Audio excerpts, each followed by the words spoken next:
Dans les films de série B d'autrefois, les typologies humaines étaient nettement définies. Le héros était un jeune premier, l'héroïne une créature somptueuse, et le méchant un individu patibulaire et brutal. Ainsi, dès les premières minutes de projection, le public savait à quoi s'attendre. Dans la vraie vie, les choses ne sont pas aussi simples. Et il arrive que les criminels les plus sadiques apparaissent sous les traits d'hommes respectables, apparemment bien sous tout rapport. Le contraste qui se manifeste alors entre leur appartenance sociale et la nature profonde de leur dangerosité ne facilite pas la tâche des policiers.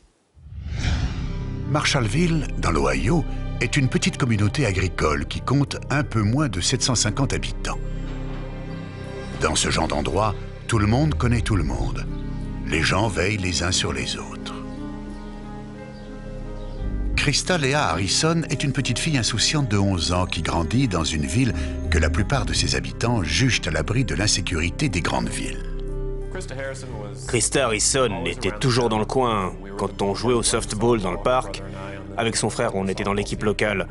Krista restait toujours près des bancs. Elle plaisantait avec nous quand on entrait sur le terrain ou quand on sortait.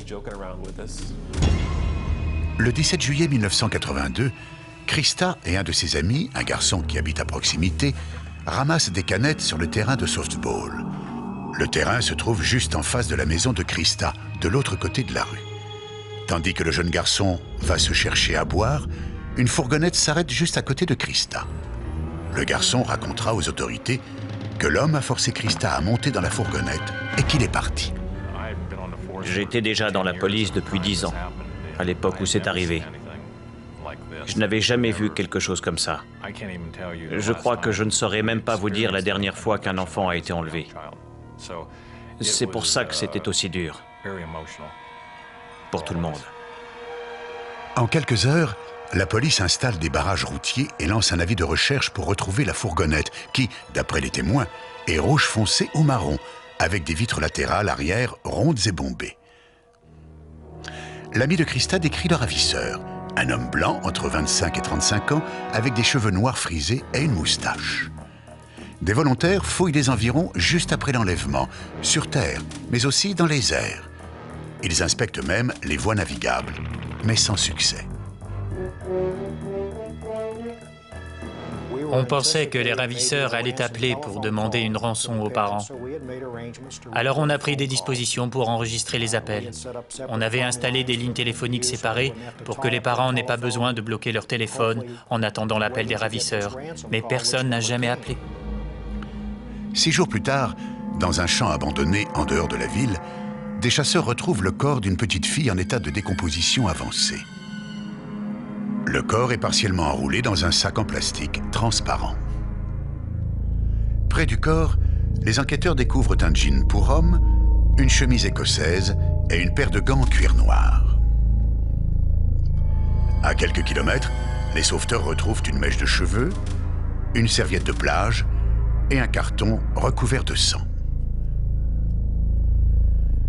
Les analyses médico-légales confirment que le corps est celui de Krista Harrison. Monsieur Harrison Gerald est arrivé peu de temps après moi. Je lui ai dit que je ne pouvais pas identifier le corps, parce que son état de décomposition était trop avancé. Je lui ai aussi dit qu'il devait garder une image intacte de Krista.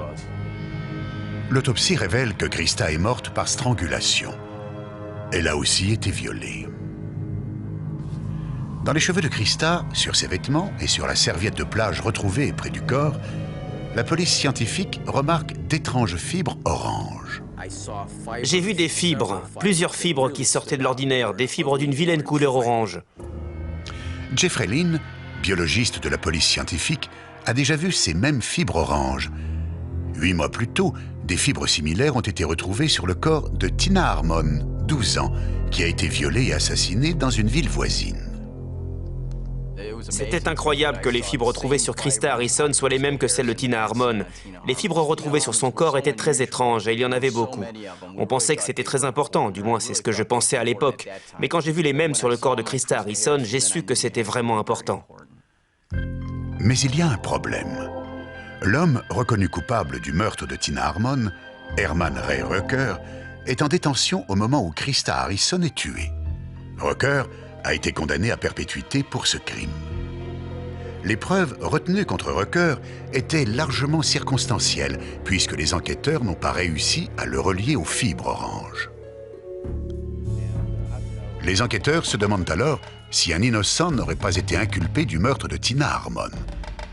Si c'est le cas, un tueur en série rôde autour des fermes de l'Ohio. Certains pensent, à tort, que le meurtre en série est un phénomène assez récent. Eh bien, il n'en est rien. Les annales historiques font mention de tueurs multirécidivistes dès la plus haute Antiquité.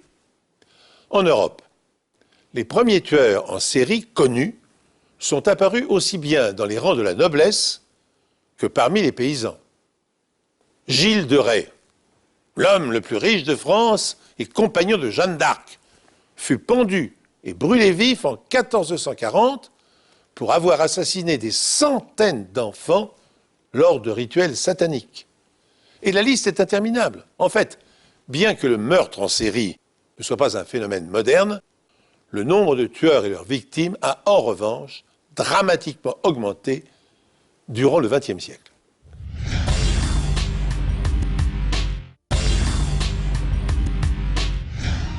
Quand le corps de Christa Harrison est découvert dans un champ à 50 km de sa maison à Marshallville, dans l'Ohio, les enquêteurs n'ont que 2 indices concernant l'identité du criminel. Premièrement, un témoin indique que le ravisseur conduisait une fourgonnette marron, avec des vitres latérales arrière rondes et bombées. Deuxièmement, ils ont retrouvé un grand nombre d'étranges fibres oranges dans les cheveux de Christa Harrison et sur la serviette de plage découverte à proximité du corps. Au laboratoire médico-légal, les experts découvrent que les fibres sont de fabrication artisanale et en polyester. Au microscope, les fibres présentent une forme triangulaire. Ce sont des fibres dites trilobées. Le fait que ce soit du polyester et des fibres trilobées indiquait clairement, avant même qu'on ait un suspect, qu'il s'agissait d'une moquette. Jeffrey Lynn, biologiste de la police scientifique, est inquiet. Il a retrouvé les mêmes fibres oranges sur une autre victime, Tina Harmon, 12 ans, qui a été violée et assassinée 8 mois plus tôt.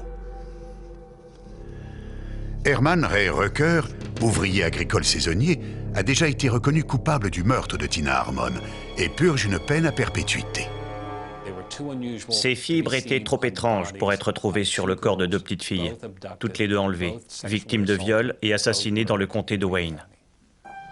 Les enquêteurs comprennent que les chances pour que Christa Harrison et Tina Harmon se soient toutes les 2 retrouvées en contact avec des fibres de moquette orange aux mains de 2 tueurs différents sont extrêmement minces. De rapides comparaisons effectuées entre les 2 différentes fibres ont révélé qu'elles étaient comparables, voire identiques. Tout le monde était très angoissé parce qu'on se disait tous que 2 petites filles avaient été enlevées dans les rues de nos villes et qu'il s'agissait certainement de la même personne. Les enquêteurs s'intéressent aux sacs en plastique transparent retrouvés enroulés autour des chevilles de Christa Harrison. Ils présentent certaines spécificités. Il est épais et il a été plié d'une façon particulière au cours de sa fabrication. Bill Callis, agent du FBI, tient à savoir d'où provient ce sac en plastique. Il remonte jusqu'à un fabricant dans la ville de Pioneer, dans l'Ohio. Le sac retrouvé sur le corps de Christa Harrison est de la même épaisseur, de la même taille et de la même forme, et se plie de la même façon que ceux qui sont fabriqués pour emballer les sièges de fourgonnettes en cuir noir.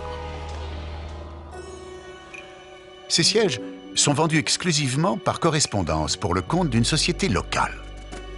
Le carton utilisé pour transporter le corps de Christa Harrison est particulier, puisqu'il a une forme en L. Il est formellement identifié. Il s'agit du carton servant au transport de ces mêmes sièges de fourgonnettes en cuir noir. La prochaine étape est d'examiner les archives de la société pour identifier tous les résidents de l'Ohio qui ont acheté ces sièges en cuir noir dans les mois qui précèdent l'enlèvement de Christa. Évidemment, la prochaine étape était de rendre visite à ces personnes et de les interroger pour déterminer si elles pouvaient ou non être des suspects dans notre affaire. Seuls 23 personnes dans tout le nord de l'Ohio ont commandé des sièges fourgonnettes en cuir, mais aucune ne possède une fourgonnette rouge, bordeaux ou marron, avec des vitres latérales arrière rondes et bombées, telles que les a clairement décrites le témoin. Le tueur à la moquette orange est toujours en cavale. Ce type est forcément dans le coin. On ne l'a pas encore trouvé. Il a déjà fait ça et il a certainement envie de recommencer. Il y avait une réelle urgence à retrouver cet individu.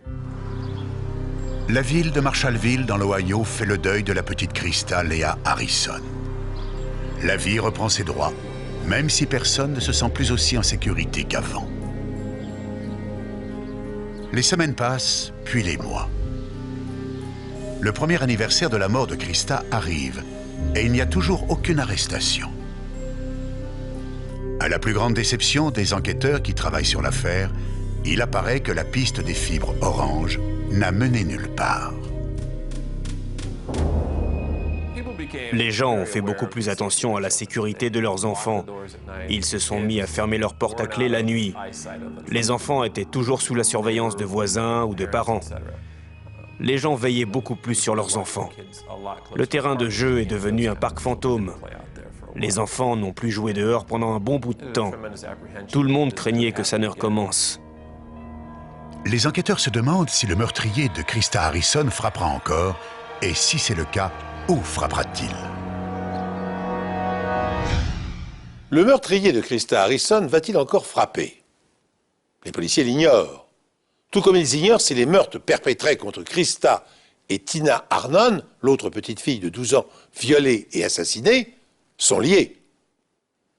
Plus d'1 an après les crimes, la récolte d'indices n'est guère concluante. Le prédateur a laissé derrière lui un jean et une chemise ensanglantée, un carton et un épais plastique servant à emballer un siège en cuir, de fourgonnette sans doute, et des fibres trilobées de couleur orange qui peuvent appartenir à une moquette ou au tapis de sol d'une voiture. Pour résoudre cette affaire qui s'éternise, les enquêteurs n'ont pas eu d'autre choix que de retracer l'origine des indices.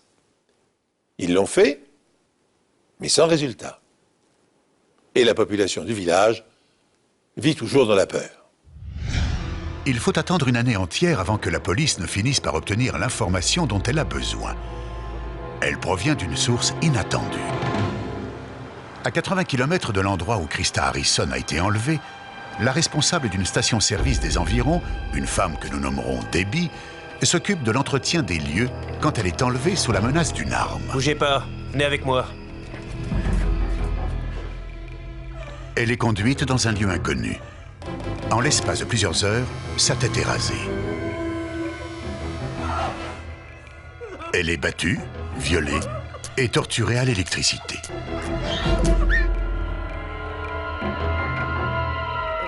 C'était sadique. C'était inhumain.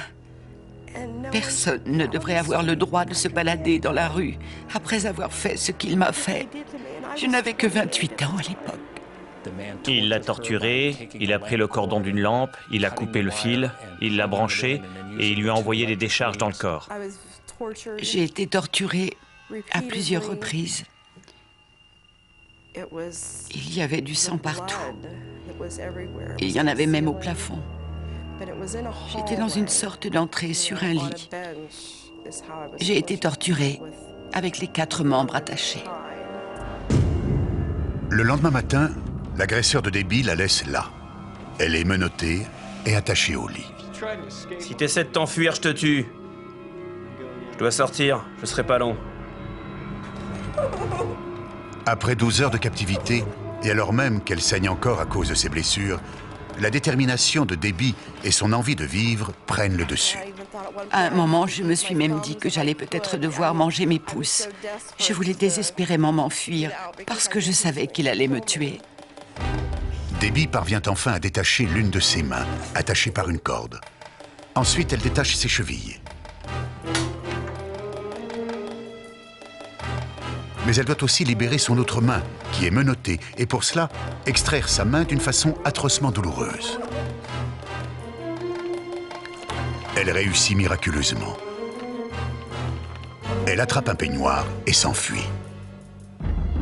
Une fois à l'extérieur, Debbie n'a aucune idée de l'endroit où elle est. Elle se tourne vers le seul lieu où elle pense pouvoir trouver de l'aide. Je me suis tournée vers Dieu et je lui ai dit « Envoyez-moi un signe, j'ai besoin d'aide, je ne sais pas où je suis. » Juste après, j'ai entendu un caniche aboyer. Je me suis dirigée vers la maison. Une dame formidable m'a recueillie, Madame Smith. Madame Smith appelle immédiatement la police. Elle avait de graves contusions. On aurait dit qu'elle portait des sous-vêtements violets. Je n'avais jamais vu quelque chose d'aussi atroce. Elle avait des ecchymoses, elle avait été battue, elle avait subi des choses qu'on ne peut même pas imaginer. Elle a horriblement souffert et elle a passé plusieurs heures à l'agonie avant de pouvoir s'enfuir. C'était la volonté de Dieu. Je suis une miraculée. Le fait que j'ai pu m'enfuir est un miracle. Debbie identifie l'homme qui l'a enlevé. Il s'agit de Robert Anthony Buell. Buell travaille pour la ville d'Akron, dans l'Ohio, à l'urbanisme. Il a fait des études supérieures, il a fréquenté une avocate et c'est un membre respecté de la communauté. Il a un certain charme. Il est extrêmement soigné. Il est sorti avec une avocate. Vous savez, quand tout ça est arrivé, la réaction de ses voisins a été de dire « c'est incroyable ». Il n'est pas parfait, mais on ne se doutait pas qu'il pourrait faire quelque chose comme ça. Je pense que c'est un cas classique. C'est un homme qui mène une vie banale, mais il a un côté extrêmement sombre qui se cache sous ce vernis.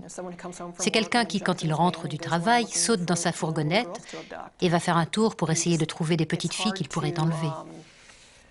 C'est difficile de réconcilier ces deux aspects de sa personnalité. Face aux preuves présentées contre lui, Buell ne conteste pas les accusations d'enlèvement et de viol retenues contre lui. Mais la police ne peut pas s'empêcher de remarquer que Buell conduit une fourgonnette marron similaire à celle qui a été vue lors de l'enlèvement de Christa Harrison. Même si elle n'a pas de vitres rondes et bombées, telles que les a précisément décrites le témoin, la fourgonnette de Buell possède une moquette orange à l'arrière. Robert Buell nie être impliqué dans l'enlèvement de Christa Harrison. L'avocat de Buell fait remarquer que même si la moquette qui se trouve dans la fourgonnette de Buell est similaire aux fibres retrouvées sur Christa Harrison, cette moquette n'est pas unique. Beaucoup d'autres habitants de l'Ohio possèdent des moquettes similaires chez eux, sur leur lieu de travail ou dans leur voiture. Même si cette fibre trilobée d'une affreuse couleur orange est assez rare, il y a sûrement des millions de fibres similaires dans le monde. Ce n'est pas comme une empreinte digitale, ce n'est pas un test ADN. La comparaison ne prouve rien. Anthony Buell a avoué avoir enlevé, séquestré, violé et torturé celle que nous appellerons Debbie. À ce stade de ses aveux, il risque une très lourde condamnation. Mais Buell est-il pour autant le meurtrier de Christa Harrison? Sa fourgonnette ressemble beaucoup à celle qui a servi à son enlèvement et son tapis de sol est constitué de fibres synthétiques oranges semblables à celles retrouvées sur les cadavres de Christa et de Tina. Mais ces indices ne constituent pas des preuves médico-légales recevables par un procureur. Pour que justice puisse être rendue, il faudrait soit que Buell avoue ses crimes, soit que les experts établissent scientifiquement son implication dans le meurtre des fillettes. Un an après le meurtre de Christa Harrison, 11 ans, la police a enfin un suspect. Robert Buell, 43 ans, employé au service de la ville d'Akron, dans l'Ohio. Il a été arrêté suite à l'enlèvement et au viol de la responsable d'une station-service qui s'est échappée après 12 heures de torture. Les enquêteurs font une étonnante découverte. À l'arrière de la fourgonnette de Buell, ils trouvent de la moquette en fibre trilobée orange, similaire aux fibres retrouvées sur le corps de Christa Harrison.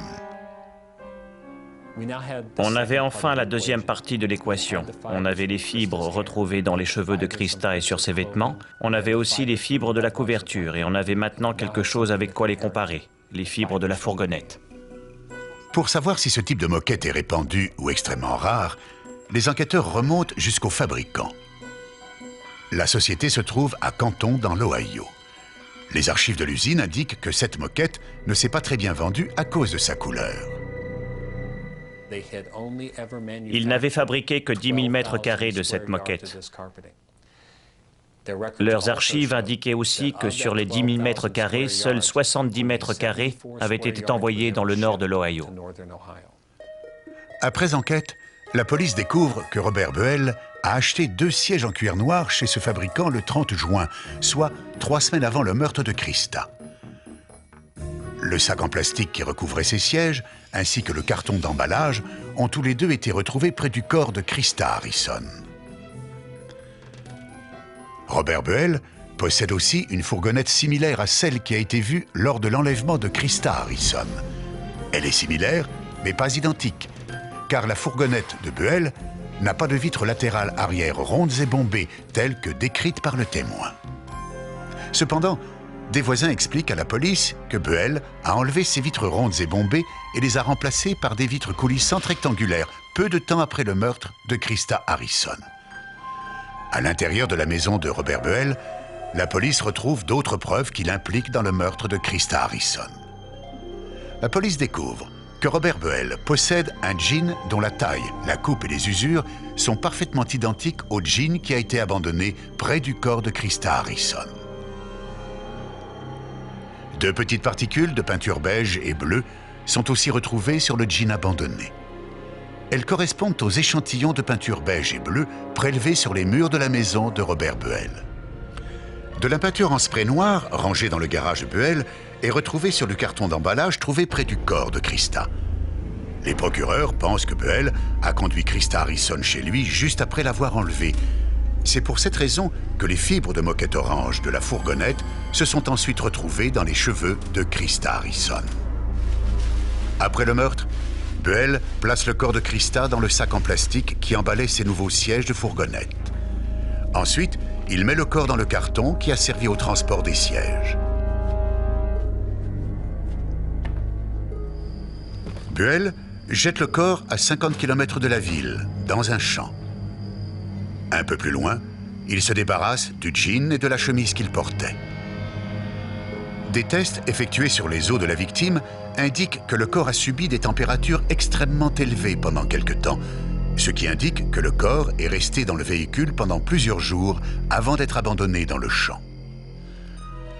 Robert Buell ne se doute pas que les étranges fibres de moquette orange de sa fourgonnette, ainsi que la traçabilité du sac en plastique et du carton, vont causer sa perte. Le 4 avril 1984, le jury reconnaît Robert Anthony Buell coupable de l'enlèvement, du viol et du meurtre de Christa Lea Harrison, 11 ans. Il est condamné à la chaise électrique.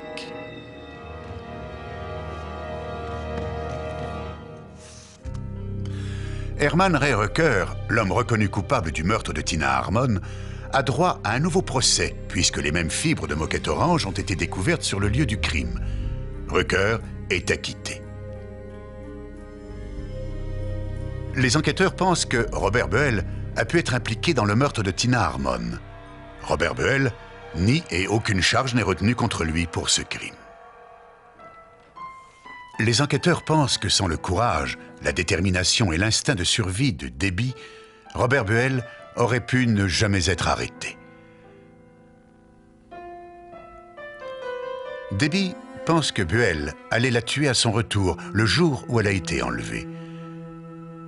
Elle insiste sur le fait qu'elle n'est pas une victime, mais une rescapée. Elle remercie son mari, sa famille et le temps qui l'ont aidée à se rétablir. Il est tout aussi important pour elle d'évacuer sa colère que d'exprimer de la reconnaissance envers le cadeau que la vie lui a fait. J'ai besoin de croire que Christa nous regarde, qu'elle nous regarde tous. L'ange qui m'a aidée était peut-être elle. Le Seigneur a pu lui donner des ailes pour m'aider à m'échapper.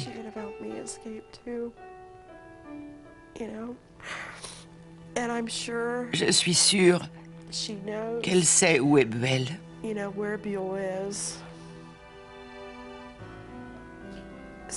Et qu'il ne pourra plus jamais faire de mal à une autre personne. ou un autre enfant. J'espère que quoi qu'il lui ait fait, il a agi vite. J'espère qu'elle est près de Dieu. Un bon vieux travail de police et une technologie implacable. Sans ça, on n'aurait jamais pu résoudre cette affaire. C'est assez gratifiant de savoir que la médecine légale a joué un rôle déterminant et que ces fibres étaient effectivement cruciales. Quand j'ai vu ces fibres sur la victime pour la première fois, je savais qu'elles pouvaient être importantes. Et finalement, ce sont elles qui ont permis d'établir un lien entre cet individu et Krista Harrison. L'affaire a été résolue grâce à des preuves scientifiques. Les fibres oranges étaient une preuve irréfutable. C'est ce qui a permis de reconnaître Buell coupable du meurtre de Krista Harrison et de lui infliger la peine de mort. Les Harrison ont souffert une immense perte dans leur famille. Je ne pense pas qu'on puisse comparer la perte de la famille Harrison et celle de la ville. La ville a perdu un de ses membres, un enfant qui plus est. Mais la famille Harrison a beaucoup plus souffert que la ville. Ils souffrent encore aujourd'hui. Ils ne connaîtront jamais l'adulte que leur fille aurait été. La ville souffre, mais pas autant que la famille Harrison. Les avocats d'Anthony Buell ont fait appel du jugement à 3 reprises, alors que leur client se trouvait dans le couloir de la mort de sa prison. En 1996, la Cour suprême de l'État de l'Ohio a différé une nouvelle fois l'exécution. Mais l'adjoint du procureur a fait valoir que la fillette n'avait que 11 ans au moment de sa mort, alors que son assassin présumé avait déjà obtenu un sursis de 14 ans. Fort de cet argument, le gouverneur a refusé une dernière fois la demande en grâce. Avant de périr sur la chaise électrique, Buell a réaffirmé son innocence dans le meurtre de la petite Krista Harrison. Sa sœur a confirmé que sous l'emprise de drogue et de boissons, son frère pouvait avoir des comportements violents et irrationnels, mais qu'il aurait été incapable de martyriser et de tuer un enfant. C'est donc sur cette ambiguïté que les parents de Krista ont dû continuer de faire leur deuil et tenter de se reconstruire. Anthony Buell incarnait le prototype de ces sinistres individus que Robert Louis Stevenson a immortalisé dans son roman Dr. Jekyll et Mr. Hyde. Diplômé de l'université, ayant eu pour amie une avocate apparemment bien intégrée dans sa communauté et toujours élégamment vêtue, le soir venu, Anthony Buell, le citoyen modèle, se transformait en prédateur, capable alors d'accomplir les pires horreurs. L'idée de pouvoir se trouver un jour en présence de personnages à ce point machiavéliques nous glace le sang.